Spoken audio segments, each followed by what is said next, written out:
జనాన్ని ఆకట్టుకోవచ్చు, కానీ సంఘములో నిలబడి చెప్పగలగాలి, నేను ఎవరికి అన్యాయము చెయ్యలేదు. ఎవరికైనా నేను అన్యాయం చేసినట్టు ఎవరైనా చెప్పగలిగితే చెప్పండి, నేను ఎవరికి అన్యాయం చేశాను, ముందుకు రండి అని సవాలు విసరగలిగిన స్వచ్ఛమైన ప్రవర్తన మనకు ఉండాలి. దేవుని బిడ్డలారా, బైబిల్ గ్రంథములో మన కళ్ళ ముందు ఉంచబడినటువంటి భక్తులందరిలోనూ ఈ విషయములో శ్రేష్ఠుడు, భక్తాగ్రణి యోబు భక్తుడు. యోబు గ్రంథం 29వ అధ్యాయంలో ఇలాగూ మాట్లాడుతున్నాడు. 14వ వచనం, నేను నీతిని వస్త్రముగా ధరించుకొని ఉంటిని గనుక అది నన్ను ధరించెను. నా న్యాయ ప్రవర్తన నాకు వస్త్రమును పాగాయు ఆయను. నా న్యాయ ప్రవర్తన, న్యాయ ప్రవర్తన. యోబు యొక్క క్యారెక్టర్లో ప్రధానమైనది జస్టిస్, న్యాయం. న్యాయం తప్పడు, అన్యాయము తాను చెయ్యడు, ఇంకొన్ని చేయనీయడు. అలాంటి క్యారెక్టర్ మనకు ఉండాలి. దేవుడు మనల్ని మెచ్చుకోవాలంటే మన జ్ఞానాన్ని చూసి మెచ్చుకోడు, మనకున్న టాలెంట్స్ను చూసి మెచ్చుకోడు. ఆయన మన న్యాయమును చూసి శ్లాఘించే దేవుడై ఉన్నాడు. యోబు గ్రంథము 1:1 లేఖనము సాక్ష్యమిస్తున్నది, ఊజు దేశమందు యోబు అను ఒక మనుష్యుడుండెను, అతడు యథార్థవర్తనుడును న్యాయవంతుడునై దేవుని యందు భయభక్తులు కలిగి చెడుతనమును విసర్జించిన వాడు. యోబును గురించి చెప్పాల్సి వస్తే మొట్టమొదటి ఏం చెప్పాడండి? అతడు యథార్థవర్తనుడును న్యాయవంతుడు. న్యాయవంతుడు. యోబు 2వ అధ్యాయం 3వ వచనములో దేవుడే సాక్షాత్తు సాతానుతో మాట్లాడుతూ చెబుతున్నాడు, నీవు నా సేవకుడైన యోబు సంగతి ఆలోచించితివా? అతడు యథార్థవర్తనుడును న్యాయవంతుడునై దేవుని యందు భయభక్తులు కలిగి ఉన్నాడు. అతడు యథార్థవర్తనుడు, న్యాయవంతుడు. నా సేవకుడైన యోబు సంగతి ఆలోచించితివా? అతడు మధురముగా పాడగలడు అనలేదు. నా సేవకుడు యోబు సంగతి ఆలోచించితివా? అతడు చాలా మేధావి, మంచి వక్త, ప్రసంగములు చేయగలడు, మంచి ఉపన్యాసకుడు. వింటివా అన్నది. God is not impressed about these things. ఉపన్యాసకులమైతే దేవునికి ఏమి సంతోషం అండి, అది నేనిచ్చిన వాక్కు. దేవుడు తలుచుకుంటే గాడిద కూడా ఉపన్యాసాలు చేసింది, మనం చేయడం గొప్ప ఏంటి? గాడిదే కాదు, రాళ్ళు కూడా కేకలేస్తాయి అన్నాడు అనలేదు. ఈ చిన్న పిల్లలను నోరు మోయించమన్నారు పరిసయ్యులు. యేసయ్య అన్నాడు, వాళ్ళు ఊరుకుంటే రాళ్ళు కేకలేస్తాయి అన్నాడు. గనుక ప్రియులారా, మన ప్రసంగములు, మన మేధాశక్తి, మన జ్ఞానము, మన ధారణ శక్తి, మనకున్న పాటలు, మాటలు, సంగీత పరిజ్ఞానం, ఇవేవి దేవుణ్ణి మెప్పించలేవు. నా సేవకుడు యోబు సంగతి నీవు ఆలోచించితివా? అతడు న్యాయవంతుడు. అతడు న్యాయవంతుడు. దేవుడు న్యాయం చేస్తాడు, మనము న్యాయము చెయ్యాలని ఆయన కోరుతాడు. ఆయన 33వ కీర్తన 5వ వచనము దయచేసి చూడండి. 33:5 ఆయన నీతిని, దేవునికి స్తోత్రం కలుగును గాక, నీతిని ప్రేమించుచున్నాడు, న్యాయమును ప్రేమించుచున్నాడు. దేవుడు దేవునికి న్యాయం అంటే చాలా ఇష్టం అండి. యెషయా గ్రంథం 61వ అధ్యాయము 8వ వచనం కూడా చూడండి దయచేసి.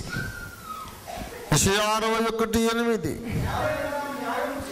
ఏలయనగా న్యాయము చేయుట యెహోవానగు నాకు ఇష్టము. న్యాయము, న్యాయము. దేవుని బిడ్డలారా, సంస్కరణకు బయలుదేరిన సంఘం మన మీద విశేషమైన బాధ్యత ఉంది. న్యాయము తప్పకూడదు, న్యాయము తప్పకూడదు. ఎక్కడైనా నీవెవరికైనా అన్యాయము చేసి ఉంటే దుఃఖపడి, పశ్చాత్తాపపడి, మారు మనసు పొందాలి, ఏడవాలి, దుఃఖించాలి. బత్షెబతో పాపము చేశావు నీవని నాతాను గద్దించినప్పుడు దావీదు ఎంత పశ్చాత్తాపపడి ఏడ్చాడో అంతగా నీవు పశ్చాత్తాపపడాలి. నీ ద్వారా అన్యాయము జరిగిందని నీ మీదికి నేరారోపణ చేయబడ్డప్పుడు న్యాయము చేయుట, న్యాయముగా ప్రవర్తించుట దేవుడు కోరుచున్నటువంటి భక్తి. దేవుడు కోరుతున్న భక్తి ఏమిటంటే న్యాయముగా ప్రవర్తించుట. దేవుని బిడ్డలారా, ఏదో మనం చాలా భక్తిగా మనం జీవిస్తున్నాం, ఏదో నేను గొప్ప గొప్ప ప్రసంగాలు చేస్తున్నాను అని మనల్ని మనం మెచ్చుకోవడం కాదు. దేవుడు కోరేదేమిటో చెబుతున్నాడు. దయచేసి యెషయా గ్రంథము 57వ అధ్యాయము, యెషయా గ్రంథం 58వ అధ్యాయము 4వ వచనం చూడండి. కలవరపడుచు వివాదము చేయుచు అన్యాయముగా దెబ్బలాడుతున్నారట. ఉపవాసం చేస్తున్నారు. అట్టి ఉపవాసము నాకు అనుకూలమా? దేవుడు కోరుతున్నది ఏమిటంటే అన్యాయ ప్రవర్తన మనలో ఉండకూడదు. ఉపవాసం చేస్తున్నారు కానీ అన్యాయంగా ప్రవర్తిస్తున్నారు. కనుక ప్రియులారా, మనము న్యాయము చేయాలని దేవుడు కోరుతున్నాడు. ఎవరికి న్యాయము చేయాలి, ఏ రీతిగా న్యాయం చేయాలి? మొట్టమొదట మనము దేవునికి న్యాయం చేయాలండి. యోహాను సువార్త 7వ అధ్యాయం 24వ వచనం. వెలిచూపును బట్టి తీర్పు తీర్చక న్యాయమైన తీర్పు తీర్చండి అన్నాడు. వెలిచూపును బట్టి తీర్పు తీర్చవద్దు, న్యాయమైన తీర్పు తీర్చండి. ఎవరు అడిగారు ఈ మాట? యేసునాథుని కోరిక, బాబు నాకు న్యాయంగా తీర్పు తీర్చండి. న్యాయమైనటువంటి త్రాసు కావాలి ఆయనకి. సామెతల గ్రంథం 11వ అధ్యాయము 1వ వచనము చూడండి దయచేసి. దొంగ త్రాసు యెహోవాకు హేయము, సరి అయిన గుండు. దొంగ త్రాసు ఉంది అక్కడ. దొంగ త్రాసు అంటే ఏంటి? అదేనండి, ఏదైనా తోటలోకి వచ్చింది త్రాసుపాము అన్నాడు ఆయన. దొంగ త్రాసు అది చాలా డేంజర్ అండి. అది రాబట్టి ఆదాము హవ్వలు పాపం చేశారు, అందుకే దానిపై దొంగ త్రాసు అని. ఒక పాస్టర్ గారు నిజంగా ప్రసంగమే చేశాడు ఇట్లా, అరగంట సేపు. దొంగ త్రాసు అని చంపాడు జనాల్ని నల్గొండ జిల్లాలో. నిజంగానే దొంగ త్రాసు అనగా ఏమో తెలియనా, వాడే హవ్వను మోసం చేశాడు. వాడు దొంగ త్రాసు, వాడు ఆది మహాగడ సర్పము, దొంగ త్రాసు అని. దొంగ త్రాసు అనగా తూకములో వ్యత్యాసము, తూకములో అన్యాయం, తూకములో అన్యాయం, కొలతలో అన్యాయం, దొంగ త్రాసుకు వ్యతిరేకమైనది. సామెతలు 16వ అధ్యాయము 11వ వచనం చూడండి. సామెతలు న్యాయమైన త్రాసును తూనికరాళ్ళును యెహోవా యొక్క ఏర్పాటులు. న్యాయమైనటువంటి త్రాసు న్యాయంగా ఉండాలి, దేవునికి న్యాయం చెయ్యాలి. ఒక మాట గమనించాలి, యేసుక్రీస్తును గూర్చి ఆయనకు ఎన్నో బిరుదులు. ఆదియందు వాక్యముండెను, వాక్యము దేవుడై ఉండెను. యేసు ప్రభువుకు ఉన్నటువంటి బిరుదము వాక్యము. యోహాను రాసిన ప్రకటన గ్రంథము 19వ అధ్యాయం 13వ వచనంలో దేవుని వాక్యమును నామము ఆయనకు. ఇప్పుడు ఆ యోహాను 7వ అధ్యాయంలోని మాటను చదువుకుందాం. నాకు న్యాయంగా తీర్పు తీర్చండి అంటే ఎవరికి న్యాయంగా తీర్పు తీర్చాలి? వాక్యమును నామము ఆయనకు పెట్టబడి ఉన్నది. వాక్యమును నామము కలిగిన వాడు అడుగుతున్నాడు, నాకు న్యాయమైన తీర్పు తీర్చండి. వాక్యానికి అన్యాయంగా తీర్పు తీరుస్తున్నారు క్రైస్తవులు. వాక్యమునకు అన్యాయం చేసినప్పుడే అసత్య బోధలు పుట్టుకొస్తున్నాయి. ఇంతకుముందు అనేక సార్లు చెప్పాను, మళ్ళీ చెబుతాను. చిన్న దృష్టాంతము. క్రీస్తు సంఘం సోదరుడు ఒక ఆయన వచ్చాడు. ఓఫీర్ గారు, మీ బోధంతా బాగానే ఉంది, కానీ ఈ వాయిద్యాలు ఒకటి ఎందుకు పెట్టారండి అనవసరంగా? అదొక్కటే మీ వ్యవహారం అంతా చెడగొట్టేస్తూ ఉంది. దేవునికి ఇష్టము లేదు కదా, అవి అపవిత్రమైనవి కదా, వాయిద్యాలు మనం పెట్టకూడదు కదా అన్నాడు. ఎందుకు పెట్టకూడదు బ్రదర్ని అడిగా. దేవుని వాక్యంలో ఎక్కడుందండి వాయిద్యాలతో వాయించి ఆరాధించమని? ఎక్కడుంది వాక్యంలో అని అడిగాడు. అదేంటండి మీ కళ్ళు కనపడలేదా? ఎన్ని వందల సార్లు ఉంది. 150వ కీర్తన నుండి అదే కదా. తంబురతోను, సితారతోను, గిలక తప్పెడుతో, తంత్రి వాద్యములతోను, స్వరమండలముతో, బూరధ్వనితో యెహోవాను స్తుతించండి. అద్దిగది అక్కడే మీరు పప్పులో కాలేశారండి. అది పాత నిబంధన కదా. క్రీస్తునందు పాత నిబంధన కొట్టివేయబడింది కదా.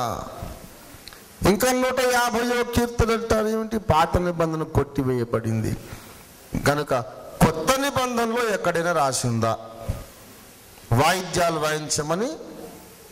న్యూ టెస్టిమెంట్లో కొత్త నిబంధనలో ఎక్కడైనా ఉందా అంటే నాకు అర్థం కాలే. కొత్త నిబంధనలో రాయబడి ఉండాలంటున్నాడు కదా. సరే, నేను అన్నాను, ఎంతసేపు మీరు వాదన చేస్తున్నారు, వాయిద్యాలు వాయించొద్దు అని మాత్రం ఎక్కడుందండి అంటే మీరు చూడలేదా? అది ఆమోసు 6వ అధ్యాయంలో ఉన్నది. మరి అది పాత నిబంధన కాదు?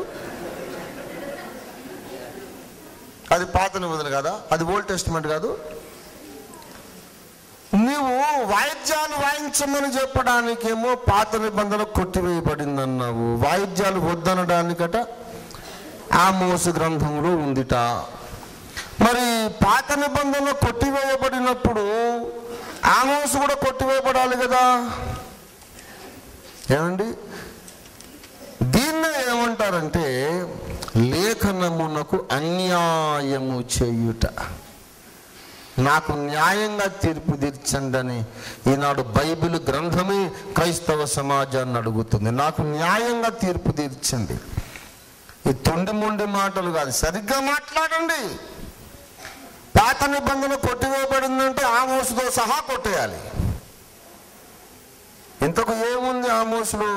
చూద్దాం. ఆమోసు 6వ అధ్యాయము 5వ వచనం.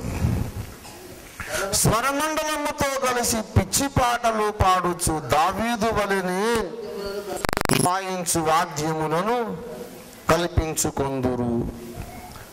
అవును, వాళ్ళు దావీదు వలెనే వాయించే వాయిద్యాలు కల్పించుకున్నారు, కానీ దావీదు లాంటి భక్తి లేదు, దావీదు లాంటి పరిశుద్ధ జీవితం లేదు, దావీదు లాంటి ప్రార్థన లేదు, దావీదు లాంటి దేవుని చిత్తానుసారమైన హృదయం లేదు, దావీదు లాంటి భక్తి లేదు, కానీ దావీదులాగానే పాటలు పాడుతున్నారు. అది దేవుడు అంటున్నాడు. అసలు వాయిద్యములు వాయించకుడి, అది నాకు అసహ్యమైన క్రియ అని ఉందా ఎక్కడైనా? ఆమోసు 5వ అధ్యాయం 23వ వచనం. మీ పాటల ధ్వని నా యొద్ద నుండి తొలగనీయుడి, మీ స్వరమండలముల నాదము వినుట నాకు మనస్సు లేదు. ఆహా, నీళ్లు పారినట్లుగా న్యాయము జరగనీయుడి, అది నేను కోరుకునే విషయం. మీరు న్యాయము చేయడం లేదు, కానీ ఏదో భక్తి పాటలు పాడి ఆరాధన చేసి నాట్యమాడి ఏదో మహాభక్తులైనట్టు నటిస్తున్నారు. కానీ దయచేసి దేవుని బిడ్డలారా గమనించండి. 5:21 చూడండి. మీ పండుగ దినములను నేను అసహించుకొనుచున్నాను, వాటిని నీచముగా. పండుగ దినాలు ఎవరు పెట్టారు? దేవుడి యెహోవా నియామక కాలములు. పండుగ దినాలు దేవుడు నియమించాడు. దేవుడు నియమించిన పండుగ దినాలు, పస్కా పండుగ మొదలుకొని పర్ణశాలల పండుగ దాకా 7 పండుగలు దేవుడు నియమించాడు. ఎందుకు అసహించుకుంటున్నాడు? పండుగలైతే ఆచరిస్తున్నారు, కానీ బ్రతుకులో అపవిత్రత ఉంది,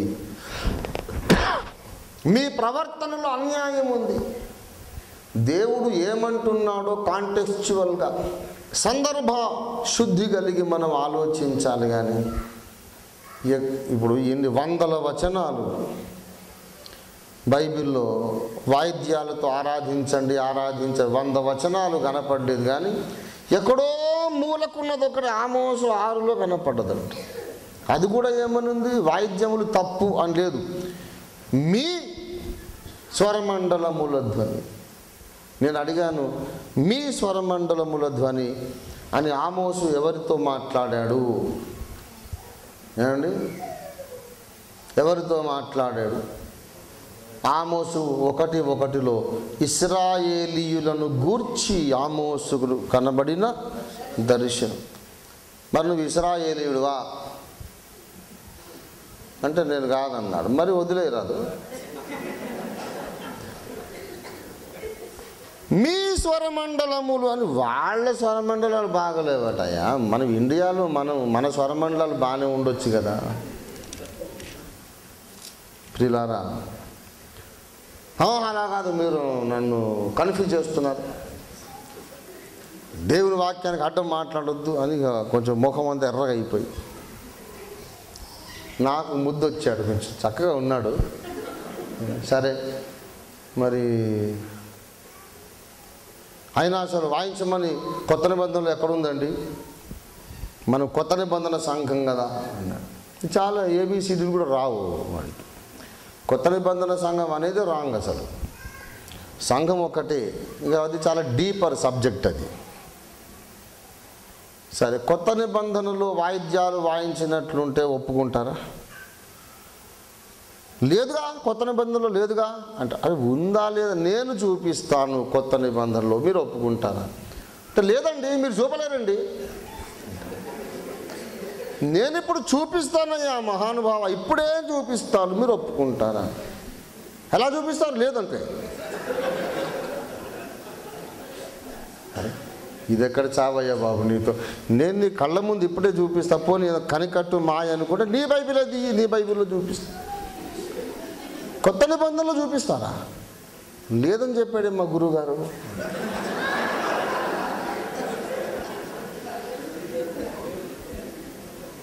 సరే, మీ గురువుగారు చెప్పాడో శిష్యుడు చెప్పాడో నాకు అనవసరం. కొత్త నిబంధనలో వాయిద్యాలు వాయించినట్లు నేను చూపిస్తాను, మీరు ఒప్పుకుంటారా అంటే అనుమానంగా నన్ను ఎగాదిగా చూసి వీడిలో మంత్రగాడిలాగా ఉన్నాడు, కనికట్టు మాయ చేస్తాడు ఏమోనని, సరే చూపించండి అన్నాడు. ప్రకటన గ్రంథము 5వ అధ్యాయము, ప్రకటనలో చాలాసార్లు చూపించా. ప్రకటన 5వ అధ్యాయము దయచేసి 8వ వచనం. ఆయన దాన్ని తీసుకున్నప్పుడు ఆ 4 జీవులను వీణెలను ధూప ద్రవ్యములతో నిండిన సువర్ణ పాత్రలు పట్టుకున్న ఆ 24 పెద్దలను గొర్రెపిల్ల ఎదుట వాళ్ళు ఏం పట్టుకున్నారు? సువర్ణ పాత్రలు మరియు వీణెలు పట్టుకున్నారు. అదే ప్రకటన గ్రంథం 15వ అధ్యాయము 2వ వచనం. అగ్నితో కలిసి ఉన్న స్ఫటిక సముద్రము వంటిదొకటి నేను చూచి తిని, ఆ క్రూర మృగమునకును దాని ప్రతిమకును సంఖ్యకును లోబడక